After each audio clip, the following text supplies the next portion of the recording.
Time Warner Audiobooks presenta Papá Rico, Papá Pobre.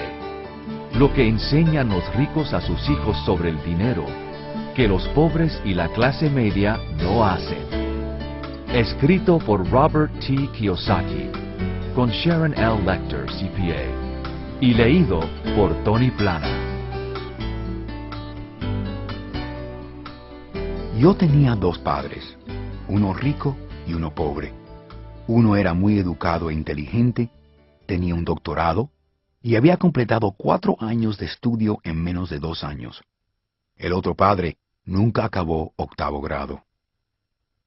Ambos hombres tuvieron éxito en sus carreras, trabajando duro todas sus vidas. Los dos obtuvieron buenos ingresos, a pesar de lo cual, uno tuvo apuros financieros toda su vida.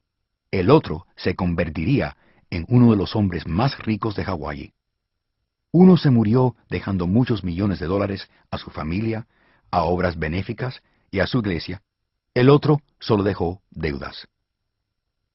Ambos hombres eran fuertes, carismáticos e influyentes. Ambos hombres me ofrecieron consejo, pero no me aconsejaron las mismas cosas. Ambos hombres creyeron intensamente en la educación, pero no recomendaron las mismas asignaturas. Ser el producto de dos papás fuertes me proporcionó el lujo de observar los efectos que ambos tipos de mentalidades tienen en la vida de uno. Observé que las personas determinan sus vidas por sus pensamientos. Por ejemplo, mi papá pobre siempre decía, nunca seré rico, y esa profecía se volvió realidad. Por otro lado, mi papá rico siempre hablaba de sí mismo como si fuera rico. Decía cosas como, soy un hombre rico y los ricos no hacen esto.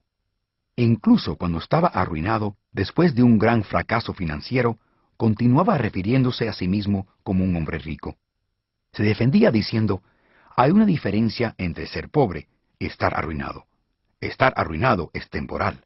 Ser pobre es eterno. Mi papá pobre también decía, no estoy interesado en el dinero, o el dinero no importa. Mi papá rico siempre decía, el dinero es poder. El poder de nuestros pensamientos nunca puede medirse o apreciarse, pero desde joven me resultaba obvio estar consciente de mis pensamientos y de cómo los expresaba. Notaba que mi papá pobre no era pobre por el dinero que ganaba, sino por sus pensamientos y acciones. Como joven con 2 padres, me tomé el trabajo de ser cuidadoso con los pensamientos que elegía como propios. ¿A quién debo escuchar? ¿A mi papá rico o a mi papá pobre? Aunque ambos hombres tenían un tremendo respeto por la educación y el aprendizaje, discrepaban en lo que pensaban era importante aprender. Uno quería que yo estudiara duro, consiguiera un título y un buen trabajo, y que trabajara para ganar dinero.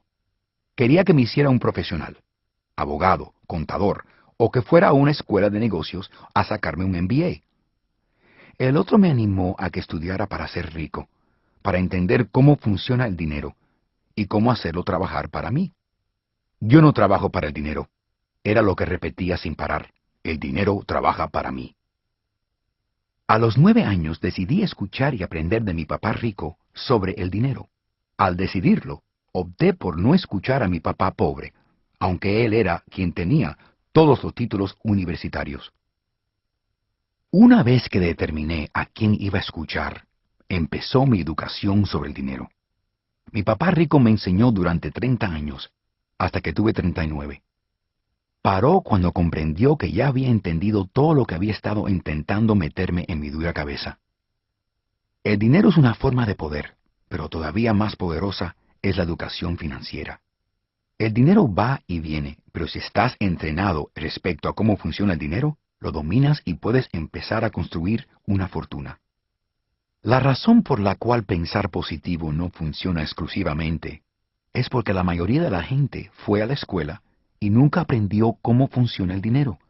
Entonces pasa su vida trabajando por el dinero. Como solo tenía 9 años cuando empecé, las lecciones que mi papá rico me enseñaba eran sencillas. De hecho, hubo solo 6 lecciones principales, repetidas durante 30 años. Este libro trata sobre esas 6 lecciones presentadas lo más fácilmente posible que mi papá rico me enseñó.